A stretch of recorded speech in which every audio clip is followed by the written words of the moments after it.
Waalaikumsalam warahmatullahi wabarakatuh. Ya hadratin Nabi Mustafa Rasulullah sallallahu alaihi wasallam.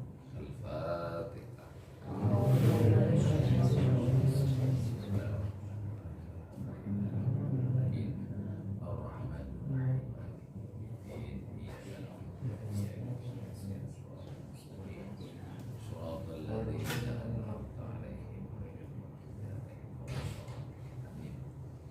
Bismillahirrahmanirrahim. Alhamdulillahirabbil alamin.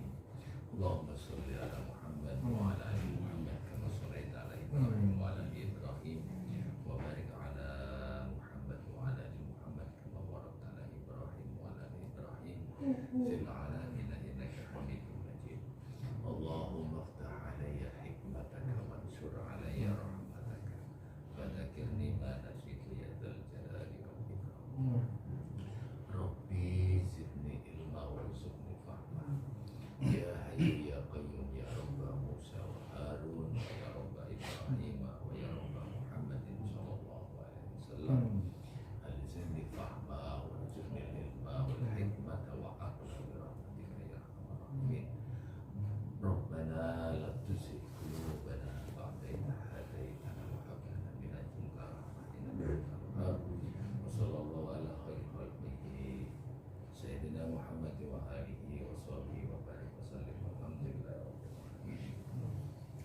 Alhamdulillahi rabbil alamin. Nahmaduhu wa nasta'inuhu wa nastaghfiruhu wa na'udzu billahi min shururi anfusina wa min sayyiati a'malina. Man yahdihillahu fala mudilla lahu wa man yudlil fala hadiya lahu. Asyhadu an la ilaha illallah wa asyhadu anna Muhammadar Rasulullah. Allahumma salli wa sallim wa barik ala Sayyidina Muhammadin ibn Abdillah. La hawla wa la quwwata illa billah. Amma ba'du.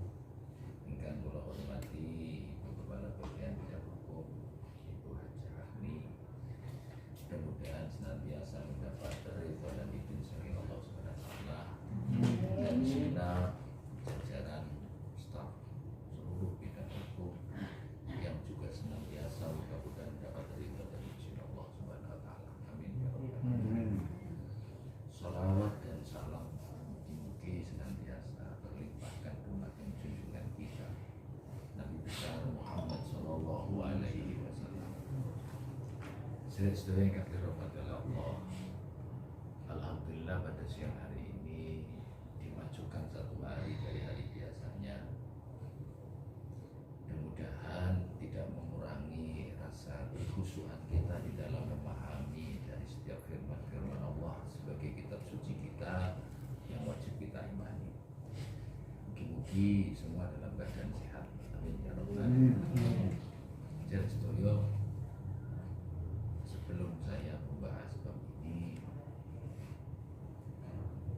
tidak bosan-bosannya saya selalu mengingatkan untuk meningkatkan ketakwaan kita kepada Allah Subhanahu wa taala. Setidak-tidaknya salat 5 waktu yang menjadi identitas daripada kita kaum muslimin, yang mana yang membedakan kita dengan agama lain ya cara beribadah kita. Setidak-tidaknya kalau atau tidak secara sempurna kita menjadi hamba yang soleh di dalam mengemban amanat syariatnya, yang 5 waktu saja saya titip untuk tidak bolong walaupun tidak jamaah. Syukur-syukur kalau saya jamaah, karena tidak ada lagi ukuran seseorang baik dan tidaknya itu dari sholatnya nantinya. Tidak-tidaknya sebuah kampi-kampi ini ngerokok di sini tas. Akhirnya saya begitu. Oleh karena itu, kalau tidak ada hal yang sifatnya mendesak, kalau memang sudah waktunya masuk jam sholat, segera laksanakan perintah itu agar apa yang menjadi kewajiban kita sudah gugur dilaksanakan karena sudah kita tunaikan bersama. Harapan saya itu menowo detik itu, jam itu, waktu kita pulang, setidaknya kewajiban kita sudah kita laksanakan. Harapan saya sehingga tercatat sebagai husnul harapannya begitu. Sedoyo, sebelum kita sampai pada pembahasan tadabbur Quran kita pada siang malam hari ini, kita mau memahami ayat Allah di dalam surat Al-Ahzab, yaitu surat ke-33 juz 21. Suratnya ketika Quran surat 33 juz 21. Ya, dibuka dulu. Al-Ahzab. Al-Ahzab. Yaitu kelompok yang bersekutu, golongan kan bersekutu. Al-Ahzab. Buka dulu. Buka dulu di surat itu, jenengan simak dulu di atas itu. Surat ini diawali biasanya surat-surat itu ditujukan langsung kepada umatnya, kan begitu ya. Ini istimewanya surat ini ditujukan kepada baginda Rasulullah SAW langsung. Saya bacakan gini. Bismillahirrahmanirrahim. Ya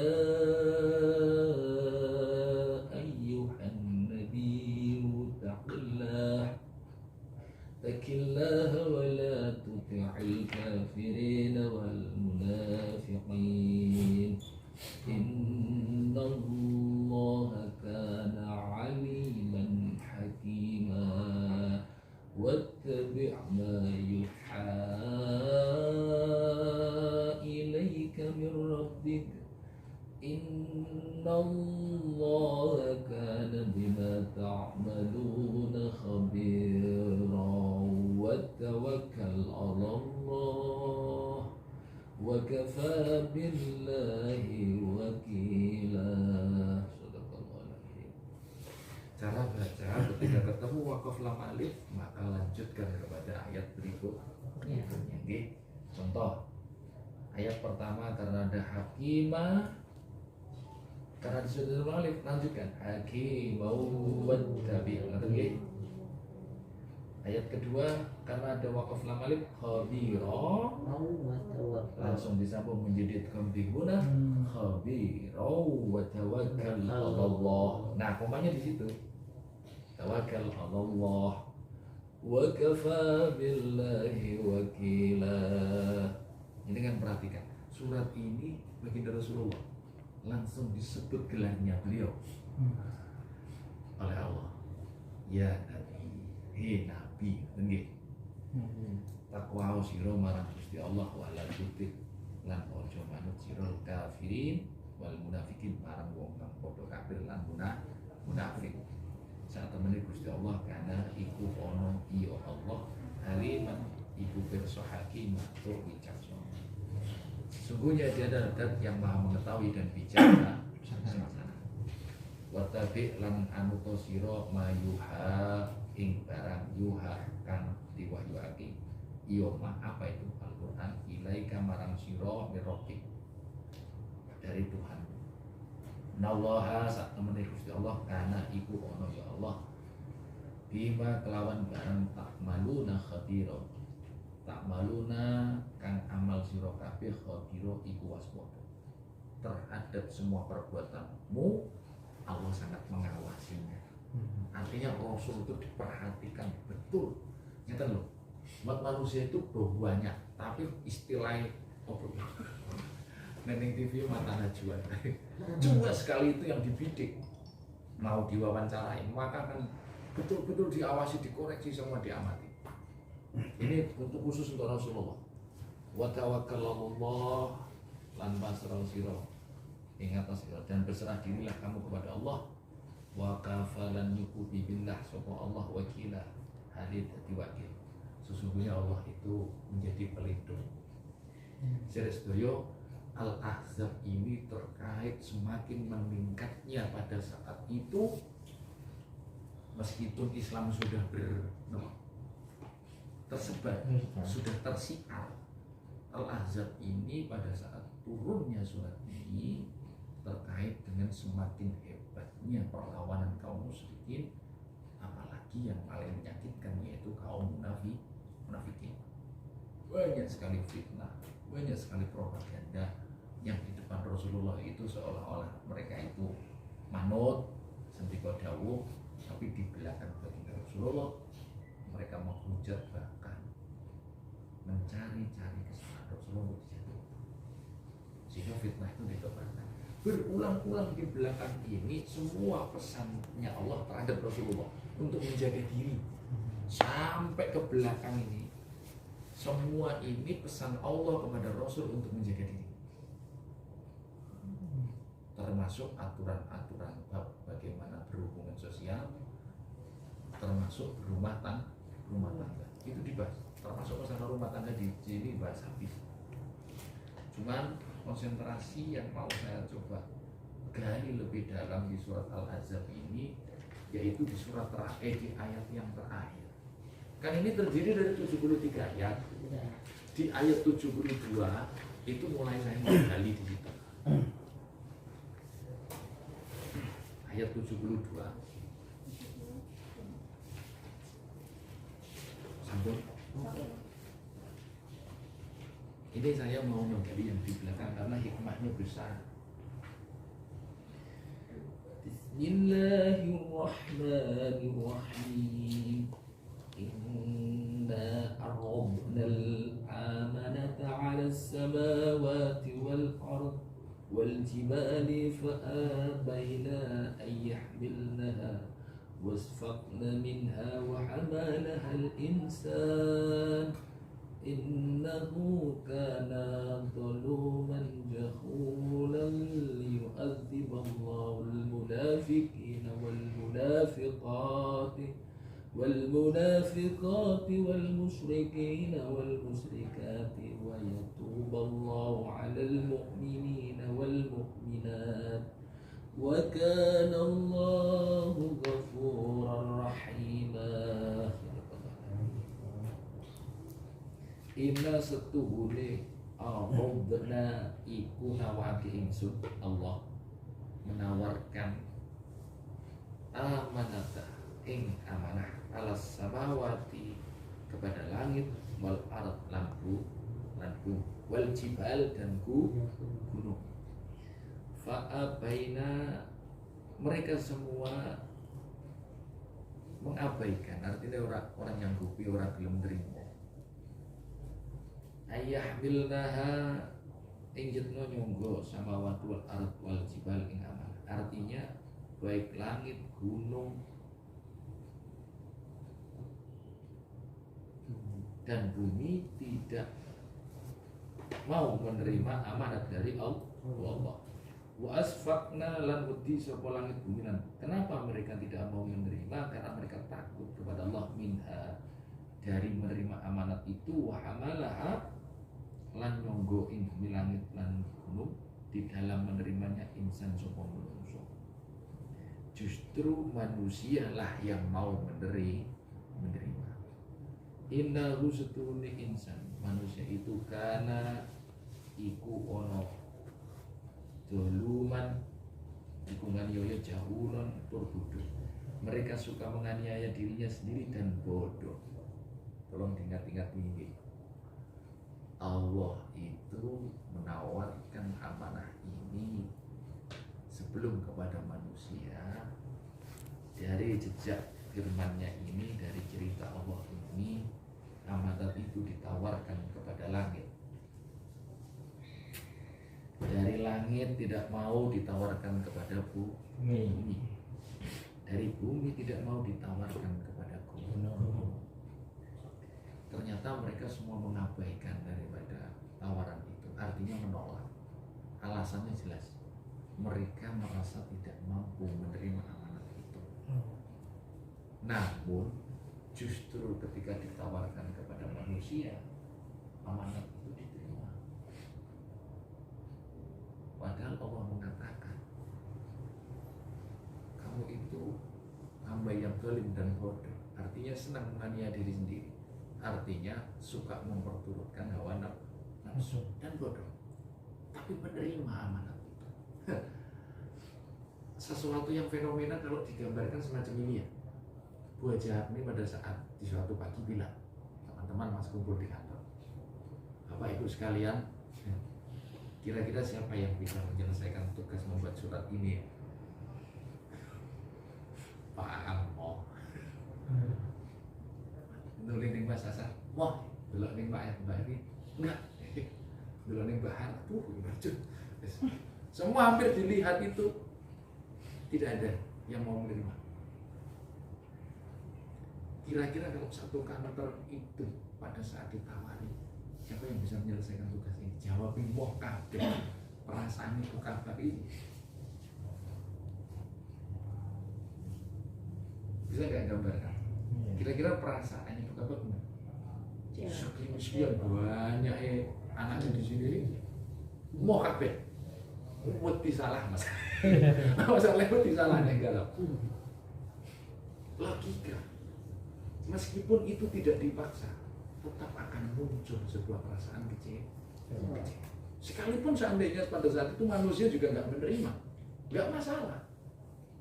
Tapi ini bukti sifat kesatria, sifat kehambaan, ketundukan dari manusia. Sekalipun dia tahu tuh risikonya besar. Artinya manusia punya jiwa konsekuen. Dia tahu akibatnya itu, tapi diterima. Amanat itu. Nah, saya membaca di berbagai literatur yang bersifat untuk menunjang kajian kita pagi hari ini, baik di Asbabun Nujum dan periwayat yang lainnya. Kata-kata amanah ini menjadi perdebatan besar. Sebagian yang paling banyak itu mengatakan adalah syariat Islam. Ada Imam Malik. Kalau Imam Malik berpendapatnya sederhana, 3. Dia terkait dengan perintah sholat, zakat, dan mandi besar. Menurut Imam Malik cuma 3 doang. Tapi kebanyakan mereka berpendapat terkait dengan masalah syariat. Artinya yang 5 gitu. Syahadat, sholat, zakat, puasa, dan haji. Nah, kalau digambarkan itu, saya semalaman tuh merenungkan ayat ini. Yokoyo atau gunung barang ditawarin. Kalau itu yang dimaksud syariat Islam. Sampai nek ro gunung wudu ngono iki. Ya kan logikanya gitu ya. Gambaran saya terus mencoba memahami ayat ini. Sehingga karena pendapat ini saling apa ya? Saya melihat apa ya? Kurang yakin sendiri beliau-beliaunya untuk menyatakan iki gitu. Sehingga suatu malam saya coba raba ayat ini lebih dalam. Ini terkait dengan ilmu. Amanat yang dimaksud ini adalah ilmu. Konsepnya yang begitu. Kalau sudah berisi ilmu, nanti terkait dengan masalah syariat bisa nyambung kan begitu kan? Pengetahuan dulunya kan, bukan pelaksanaannya. Maka ilmu yang dimaksud di sini saya hubungkan dengan ayat yang Allah mengumpamakan begini. Lau anzalna hadzal qur'ana ala jabalin. Karena ada ayat begitu.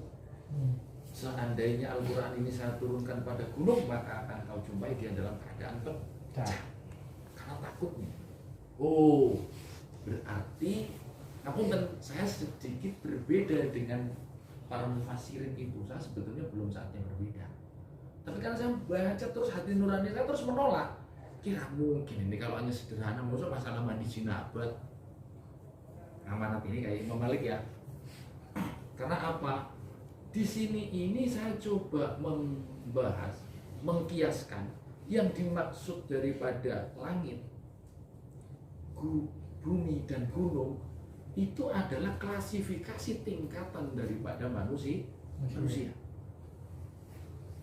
Karena apa? Tahapan daripada kemampuan manusia itu berbeda. Kemampuan di dalam memahami daripada firman Allah itu bertingkat. Saya mengambilnya dari situ. Maka orang-orang yang diberikan kemampuan menyerap sebanyak-banyaknya keluasan pengetahuan Allah, dia bertanggung jawab penuh terhadap daripada amanat Allah. Siapa? Nabi, Rasul, dan ulama warisatul anbiya. Maka apa yang dimaksud amanah? Saya meyakini amanah yang dimaksud adalah Al-Qur'an. Yang dimonggo jenengan dari hati nurani itu, jenengan coba gali di hati jenengan. Kira-kira amanah yang dimaksud di ayat ini, kalau menurut saya itu Al-Qur'an. Tapi para mufassirin termasuk Imam Qurtubi pun, saya coba pernah baca itu, yang dimaksud syariat Islam. Cuman kalau saya presentasikan seandainya amanat itu betul diterima gunung, bagaimana mereka menjalankan syariatnya, kan begitu deh. Alhamdulillah, ya saya meyakini ini atas bimbingan Allah. Dari ayat yang ke-72 yang dimaksud inna aradnal amanata itu yang dimaksud Al-Qur'an. Dari mana saya menemukan ini? Coba ya perhatikan di sini. Belum untuk menguatkan ini aja. Mudah-mudahan apa yang saya terima di dalam bimbingan Allah. Kita sudah tahu bersama bahwa Al-Qur'an itu diawali daripada suratul Fatihah. Suratul Fatihah itu diawali dengan ayat Bismillah. Nah, Bismillah itu huruf pertamanya apa? Baik. Ini saya berbicara Al-Quran. Oh, hurufnya ba pertama. Hurufnya ba. Lalu kita buka di paling terakhir, penutup daripada Al-Quran adalah surat ya itu Al-Ikhlas, surat An-Nas. Mbak Harlo tau melok kata aman gitu. Waktu kata aman pasti tidur.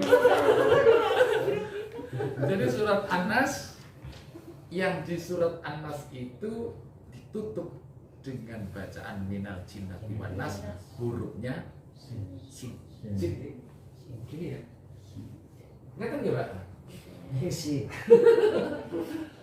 Kalau kita lihat sekilas, huruf ini ketika terpisah dia tidak akan pernah mengartikan apa-apa. Bakin gitu aja, geng. Tapi kalau kita kunci begini ayatnya, huruf ini,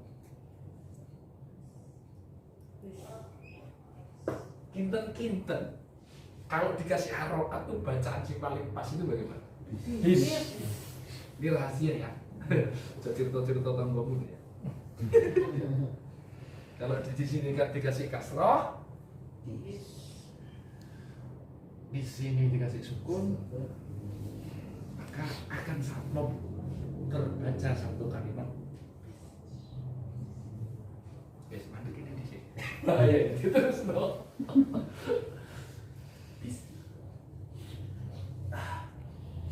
Jadi saya ketika menggali ini, ditunjukkan ini, saya memahami tafakur tentang ayat ini, kalau bukan tentang itu. Ini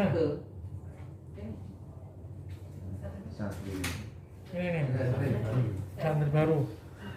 Santri baru nih, Pak.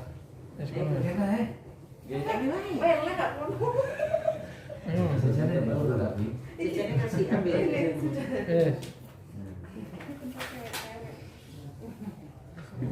Bapak Ibu sekalian, saya lanjutkan. Rahasia daripada yang diturunkan Allah, yang diamanatkan itu adalah Al-Quran. Sebagaimana yang telah terpampang di dalam setiap kegiatan kita. Kita awali hampir semua kitab samawi itu dibuka dengan bacaan Bismillah. Cuman dalam hal ini saya tidak bisa mengupas satu persatu itu lebih lanjut. Bapak Ibu sekalian perlu menjenengan pahami.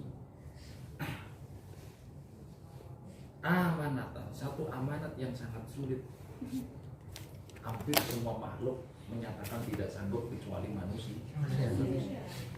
Yang Allah katakan sendiri di dalam ayat ini, Allah menyebut kita apa?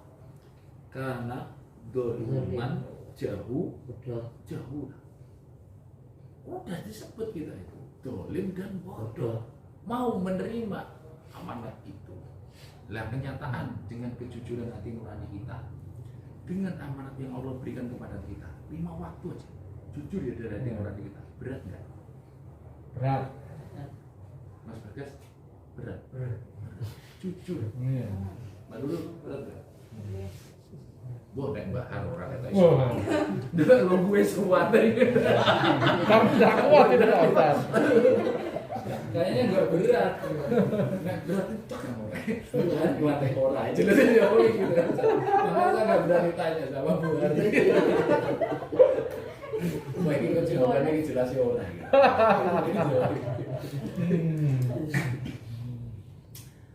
Ini baru 5 waktunya kita. Iya. Belum lagi yang habis menginjakkan tanah suci. 10 juta boleh kan? Lagu ya sih benar. Mahal loh ya. Mahal biaya ke sana itu. Udah gitu nek yo nek budale apa itu? Barang-barang ya pas di kan bisa 1 bulan orang ketemu. Masyaallah. Lalu zakat. Sekarang jangan dihitung persentase sudah. Kalau di persentase 2,5% itu kok ketok bentor budi gede. Lah sehari-hari aja mau ngamen nek lo sampean gregetan kadang-kadang. Iki diolah enggak ada suwi-suwi. Iya kan? Padahal pengemban amanat itu adalah kita sendiri. Pengemban amanatnya adalah kita sendiri. Iya. Khutbah lah kirane khotibir untuk tuwa ngono sing dibahas. Iki mesti jamaah karo. Iya. Terus karo 10 menit ngono ya wis. Mulai ra betah.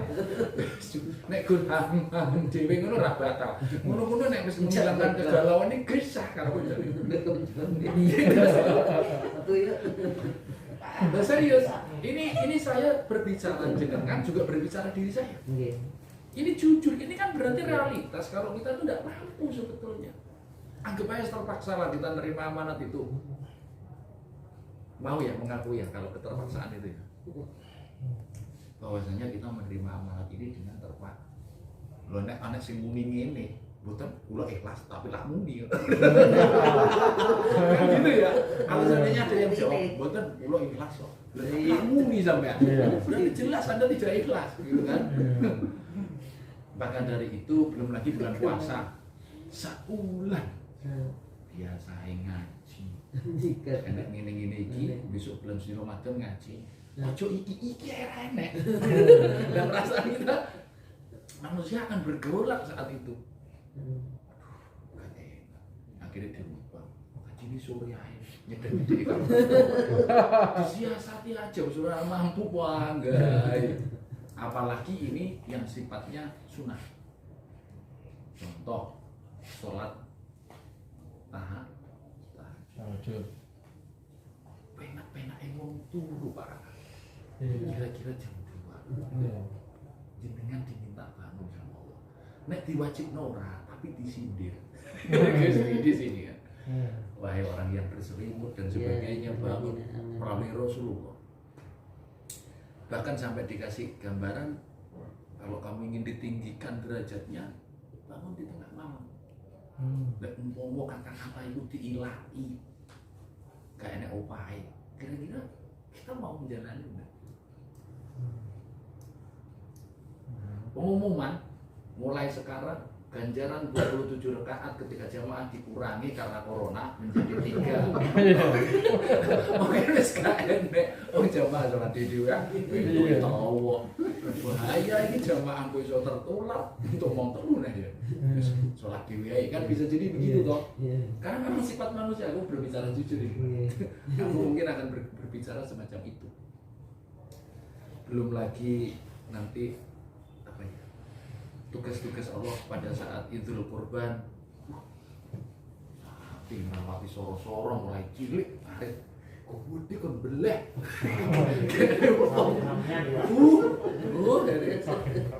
Itu ya Allah. Sebetulnya kalau kita mau fair jujur, Allah ini mengatakan sesuatu yang hak, benar. Kalau kita itu bodoh dan tidak mampu, dolim, banyak menyakiti diri kita sendiri. Tapi saya berharap melalui kajian siang hari ini, ayat berikutnya ini tolong menjadikan buah pendingin kita. Anggap saja semua yang sudah kita upayakan, semua yang sudah kita usahakan, sujud kita, sholat kita, bacaan Al-Quran kita, zikir kita, haji kita, sedekah kita, semua yang sudah kita lakukan, anggap saja katakan tidak sesuai dengan apa yang diharapkan oleh Allah. Berarti kan berarti tombol. Kan begitu kan? Ayat yang kedua memberikan satu jaminan kepada kita. La yu'adziballah pungkasane nyiksa sapa Allah. Gara-gara amanat ini terjadi penyiksaan ini karena turunnya amanat yang diterima manusia. Sebab turunnya munculnya penyiksaan karena mau menerima amanat ini. La yu'adzibah, sebab itu akhirnya adiballah, Allah itu al-munafiqina, menyiksa orang-orang munafik, wal munafiqati, dan menyiksa orang-orang munafik perempuan. Dispesifikkan loh ya, tidak langsung umum, artinya personalitinya disebut satu persatu. Artinya dari ayat ini setiap jiwa akan bertanggung jawab sendiri. Ini tolong jenengan pahami, ini caranya ngambil hikmah ya. Yo ben nyetrum sithik doang mengambil hikmah Al-Qur'an. Apa bahasa Mas Bagas ini masalah hukumnya? Ini hutang Pak ini. Nah, artinya begini. Mas, ini mau saya masukkan di sini supaya bedok cara terangnya. Di dalam ketika membaca itu tekstan implisit kayak begitu ya. Iya. Artinya tekstual ayat ini kalau jenengan pahami kan disebut personnya, bukan secara umum. Tidak disebut nas, bukan disebut insan dan sebagainya. Ini coba perhatikan. Liyu'adziballah, maka mengadab Allah, artinya dihukum oleh Allah. Disebut munafiqina, orang-orang munafik laki-laki, munafiqati, orang munafik perempuan, wal musyrikina, munafik laki-laki, wal musyrikati, orang musyrik perempuan. Berarti kan disebut personnya, tidak jamaah. Artinya Nabi tidak bertanggung jawab atas setiap dosanya umatnya. Tolong dicatat, Nabi dewi itu dosa, istilahnya begitu. Dia akan bertanggung jawab atas dosa-dosanya beliau sendiri. Masakan di dosa tidak akan tidak akan mungkin menanggung dosa istri dan anak-anaknya. Tanggung jawab di dewi. Istrinya juga begitu, tidak akan mungkin menanggung dosa suaminya. Itu jelas di Al-Quran diatur, tiap jiwa akan mempertanggungjawabkan dosanya dewi. Perlu dicatat. Maka konsekuensinya nek pengen selamat ojo nyagrene. Mas aku ini wong wedok mas warga nunut rokok katut. Sampai tak benain.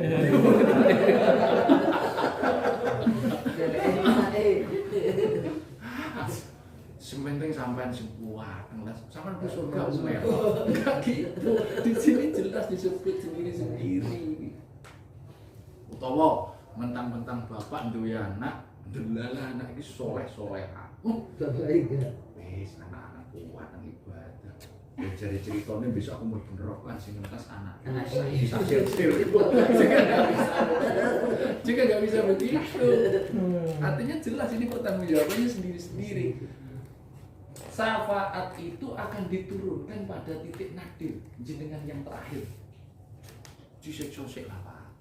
Mosok seatin jegur anak itu enggak, yuk kejegur tenang jenengan ini wis ampun wis kirane ibarat sawi ku lali ngentas pas ngopor Belotong sampai ireng.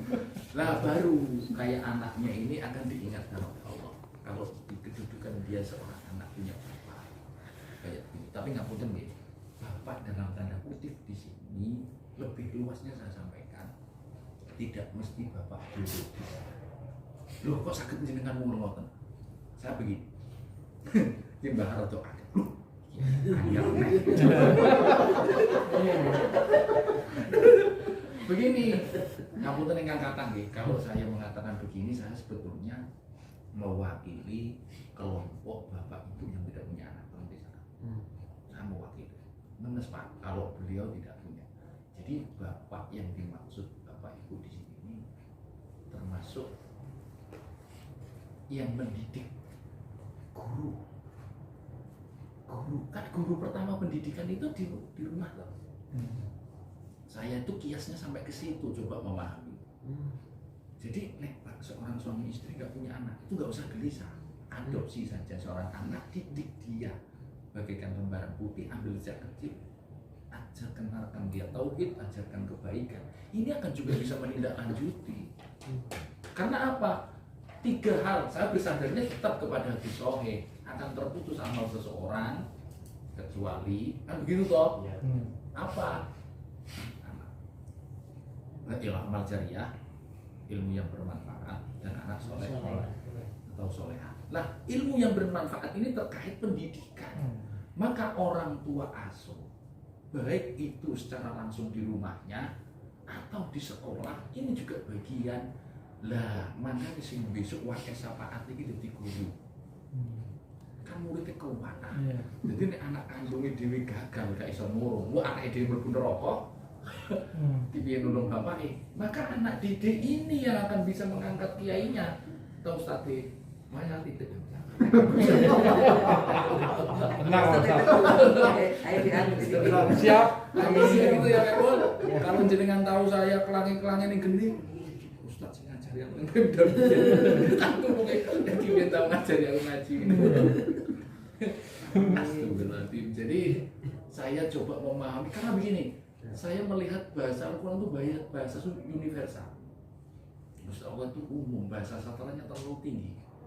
Sehingga ketika Allah mempunyai satu takdir adanya seorang apa jadinya suami istri tidak punya anak, lalu hal itu tertutup bagi mereka, itu Rahman dan Rahimnya akan berbenturan di situ. Paham ya? Yang kedua, ini agak tersinggung. Saya ngomong tentang hukum. Mengapa makanya disunahkan lebih dari satu? Mbok yo sing sitok iki nawi ra iso apa? Iki turunan. Sitoke gitu loh maksudnya. Kan sing tahu gue itu ya. Karena kenapa? Masalahnya Apa nggih? Kalau jenengan nek di persane umpama jenengan pilih keluarga jenengan itu kepengin seperti keluarga siapa? Nabi Muhammad. Nah, jangan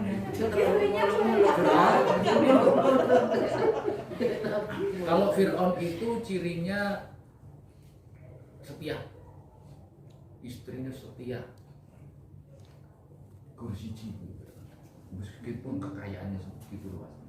Fir'aun, jadi kan bikin kasus Fir'aun bener keluarganya, kan gitu kan? Atau menurutani ya, menurutani dia. jenengan kepingin keluargane kados Nabi Lut. Wani, bojone wani ning sing lanang. Enggak. Apa jenengan kepingin seperti Nabi Ibrahim keluarganya? Harmonis. Rukun. Kepingin di antara 3 niki sing jenengan pilih Bu? Fir'aun. Ade. Fir'aun Apa ya. Nabi Ibrahim?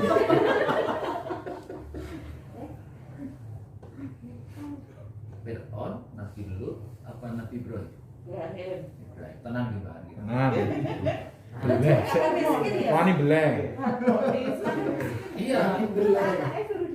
Tapi begini perlu diingat, keharmonisannya Ibrahim itu mau dibagi.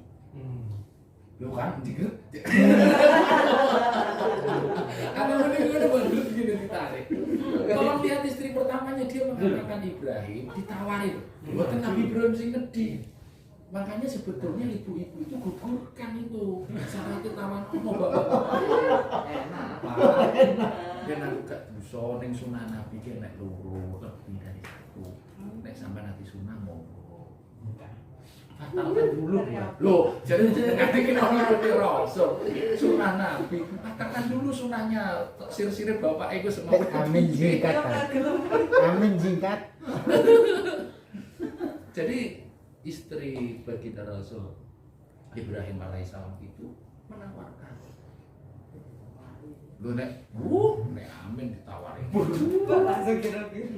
Mas, sampean gelek aneh lho. Lah jodoh lah, sungkan aku gak. Membelok. Jadi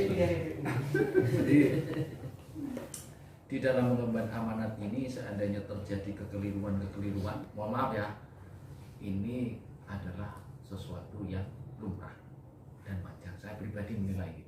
Jadi anak uang harus berusaha baik, kok terjadi kesalahan, kekeliruan terhadap dirinya. Di sini sudah di skenario. Tuh, padahal aku kurang biaya ngaji ini, ternyata di tengah jalan jatuh, kena permasalahan. Itu kalau dari ayat ini jelas, seharusnya kita memang jatuh. Ini doluman jauh.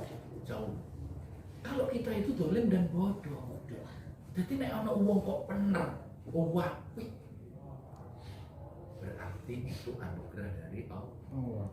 Manusia hanya berusaha. Jadi nek ngapunten ibu nanya nyedui bapak ya kok luput melakukan. Ya ingat ayat ini. Atau sebaliknya bapak nyedui ibu kok luput. Juga ingat ayat ini. Kita harus fair, sama-sama tidak mampu. Kita hanya berusaha baik, tapi baik tidaknya kita semua di dalam ketentuan Allah. Tolong diingat. Seusaha-usaha kita dalam melakukan upaya kebaikan, seandainya terjadi kesalahan, yang penting jangan dua hal ya. Nah, punten ini tolong dicatat. Munafik dan musyrik. Dua ini tolong dihindari. Ini kalau di ayat ini si murah di sepuro itu munafik dan musyrik, tolong dihindari. Itu insya Allah akan ampuni sebagaimana ayat ini dikatakan. Wa yatuballah lan ngapura Gusti, dan Allah akan mengampuni alal mukminina ing atase wong mukmin lanang wal mukminati lan wong mukmin wadon. Tolong diingat, kata-kata mukmin berarti terkait dengan iman. Sehingga ketika secara rukun Islam katakan kita gagal, tidak bisa melaksanakan dengan baik, tidak sempurna, ataupun mungkin kita lakukan secara sempurna tapi belum sampai ikhlas, kan orang ditompo kan ngoten nggih. Setidak-tidaknya ada safety terakhir kita dari azab Allah. Ini tolong kalimatnya jenengan cermati. Wal mukminina wal mukminat berarti terkait dengan iman. Dan terus yang niku setidak-tidaknya filter akhirnya iman, percaya kepada Allah. Jadi ning neraka nomor itu sing wis gak karu-karuan kalau ada sebutir iman di dalam hati orang. Saya pernah cerita itu Pak Ustaz. Itu akan dikeluarkan. Iya kan? Akan dikeluarkan. Mbak Har gak ngerti. Maka ngapunten nggih, ketika jenengan jumpai anak jenengan itu atau istri jenengan di dalam didikan jenengan kok uangnya dijak sholat dan sebagainya, ojo nesu, ojo muring. Niku di sini sudah diatur, setidak-tidaknya hargai iman yang ada di dalam hati mereka. Toh siar itu kan tidak ada paksaan. Siar itu tidak ada paksaan, tidak ada. Sekalipun Nabi mengatakan pukullah anakmu ketika usia sekian, ketika mereka tidak melakukan sholat, yuk masuk diterjemahkan dengan dipukul gepuk, pukul dengan kata-kata aja. Sampaikan isi dakwahnya. Kalau kamu tidak menjalankan syariat Islam, tidak melaksanakan sholat, kok kowe kuat karo seksa mulai, do, kan minimal begitu. Enggak ya tepukan sikile dhewe. Kurang ajar, ya istilahnya gitu kalau udah marah itu pukul diri sendiri. Dia secara shock terapi udah kaget itu.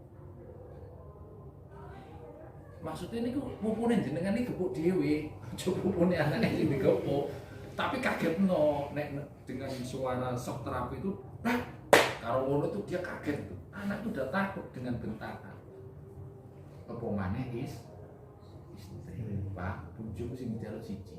Aja dibentak. Tenan nek kadang jalukane siji aja dibentak. Sekalipun salah nek ngomong sing halus. Iku wis krasa. Karena apa? Wanita itu lembut. Lembut, jadi kalau menyampaikan sesuatu pun harus dengan kelembutan, sekalipun itu kesalahan. Ya ora sadar-sadar, Pak. Jadi bapak, ora sadar-sadar aku ngomong ngono dhek iki sebulah balik ya dibaleni neh, istilahnya gitu. Tolong di sini perhatikan wa kanallaha ghafurur rahim. Sesungguhnya Allah itu zat yang maha pengampun dan lagi maha penyayang. Tolong dicatat, tolong hargai iman yang ada di dalam diri seseorang. Apabila jenengan tidak dapati dia sebagai orang yang ahli ibadah, jangan Anda benci, jangan Anda musuhi, bahkan jenengan kafirkan. Belum tentu kafirnya yang kita tuduhkan kepada dia justru kita sendiri yang kafir. Dia mungkin nggak sholat, dia mungkin nggak berpuasa dan sebagainya, tapi dia percaya kepada Allah, tapi dia jujur dalam kehidupannya dia. Sedikit rezeki Allah dia syukuri di dalam hatinya, tidak pernah apa jenisnya maitu, itu sama ini istilahnya tidak pernah ada keluh kesah semacam itu.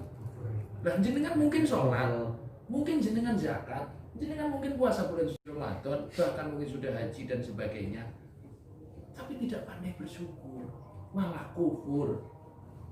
Kali tiang sing ora tahu sholat karo sing manik kuat ning jelas ini mbok cilik tadi masih lebih baik mana?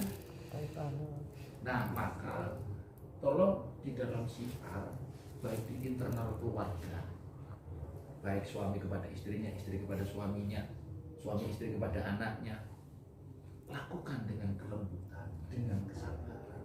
Karena apa? Hidayah itu hanya Allah yang menentukan. Tugas kita hanya menyampaikan. Gitu kan?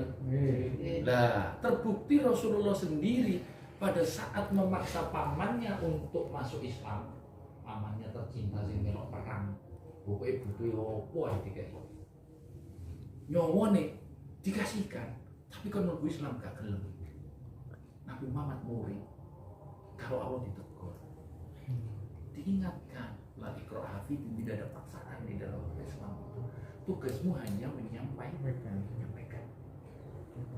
Tapi kepada istri, bapak, terus istri kepada bapak.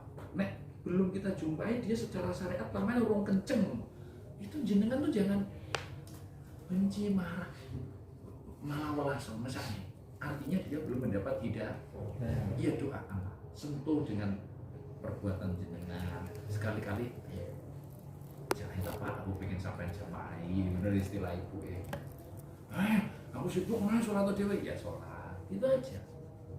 Tapi nanti di dalam sholat kita berdoa, mudah-mudahan diberi hidayah. Tidak menutup kemungkinan kebalikan. Ada juga istri itu yang juga tidak mau menjalankan syariat. Kasus itu banyak saya jumpai di masyarakat. Suaminya imam, bojone ning omahe blas. Ada itu. Sampai sambat si imam itu. Saya bilang, terus sama nanti lah opo, saya bilang, piye caranya nyadar? Loh, sing duwe bojone sampean sapa? Lah aku jadi apa itu? Masalah kuku, aku bilang gitu. Akumu kegedean, saya bilang. Ikut tak Gusti, saya bilang begitu. Ingat hati dia, jiwa dia. Rasulullah sering mengatakan demi jiwaku yang di dalam genggaman Allah. Berarti setiap jiwa itu di dalam genggam kekuasaan Allah. Minta Pak, minta kepada ya Allah berikan hidayah kepada istri saya. Sekali-kali juga dijak omong, atau mungkin dengan teknik lain diajak menghadiri pengajian. Dari situ mungkin lisan jenengan tidak menjadi pintu hidayah, tapi dari lisan ulama yang lain menjadi jalannya hidayah. Bapak Ibu sekalian, jangan takut, jangan kecewa, jangan merasa kurang. seandainya amal ibadah yang jenengan lakukan masih belum bisa menjadikan kesempurnaan pada diri jenengan, jangan takut. Sak panas-panas yang rokok kadung jebur, ini tadi Allah mengatakan wa yatuballah, Allah menerima taubat alal mukminin, orang yang beriman laki-laki, wal mukminati, dan orang beriman perempuan. Kenapa? Allahul wa kana Allahu ghafurur rahim. Karena Allah adalah Zat yang Maha Pengampun dan Maha Penyayang. Itu landasannya. Jadi nek Gusti Allah ae nyepuro, nek jenengan ra iso nyepuro, apalagi keluarga terdekat kita sendiri, suami kita atau istri kita atau anak kita yang tidak mengikuti jalan Allah, ya kebangetan lah. Ini Allah mengatakan, aku saja mengampuni dan memaafkannya. Apalagi kita. Tolong ini dicatat, ini kedudukannya lebih tinggi, yaitu Allah. Maka kita sebagai pelaksana amanat Allah harus lebih halus, lembut dan santun di dalam menerima ketidakpahaman, ketidaksejalanan di dalam urusan agama, di dalam rumah tangga. Saya kira niku yang niki kang saged kula aturaken menawi wonten tepate kula nyuwun kagemi pangapunten ingkang kathah. Menawi ana sing ditanglet-tanglet monggo sadaya kula. Pak Ibu, jenengan senyum badhe takut napa niku? Itu yang baru Pak Ustaz. Ayo Mas Ipul. Yang baru mau nanti Oh iya. syukuran nggak hanya Pak Ustaz. Iya. Nopo? Ada acara? Enggak ada. Loh, ada. Oh, syukurannya iya. Syukuran. Iya. Mas Ipul. Alhamdulillah. Mudah-mudahan barokah Pak Ibu. Amin. Karena rajin ikut pengajian terus akhirnya mau pindah. Betul. Agar barokah kalau bisa. Ini tidak ada di dalam syariat nih. Tidak ada di dalam syariat. Sekali-kali dibacakan Al-Quran. Karena sesuatu yang bersifat membahayakan manusia itu kan setan itu. Iya. Itu bisa nempel kemana aja. Jangankan mobil ke orang aja bisa nempel. Jangankan ke mobil, ke orang saja bisa nempel. Apalagi mobil. Kejahatan mereka itu di luar batas. Saya mengatakan jin apa ya? Setan itu mereka lebih biadab daripada PKI. Betul. Nek kaniyoyo menungso itu sampai ampun kowe wong. Sampai menyerah dan mengikuti jalan mereka. Jalan terkadang mereka. Kalau tidak jenengan sentuh dengan ayat, itu kan sebetulnya Al-Hadid toh. Mobil itu kan juga dari Al-Hadid toh. Al-Quran juga. Bisa juga itu membawa kepada keterlenaan jenengan.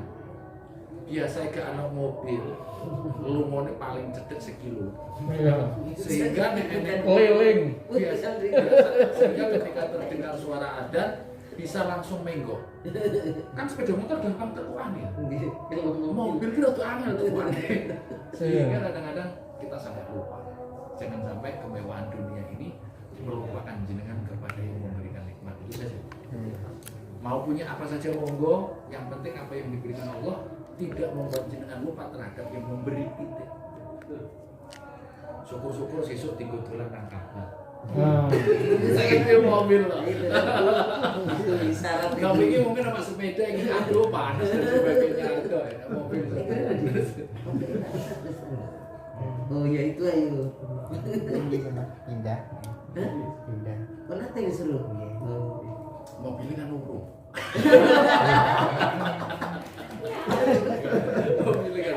Iya. Udah ngebut ini Pak kemana-mana. Berikut ada yang ditanyakan. Ini cukup clear buatan kulon neraka. Clear. Alhamdulillah. Bagi manfaat. Amin. Al-Fatihah. Al-Fatihah.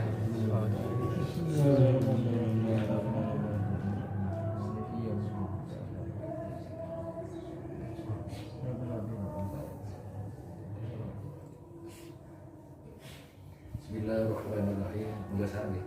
Alhamdulillahirabbil alamin. Allahumma shalli ala Muhammad wa ala ali Muhammad. Allahumma arhamna bil Qur'an waj'alhu lana imaman wa nuran wa hudan wa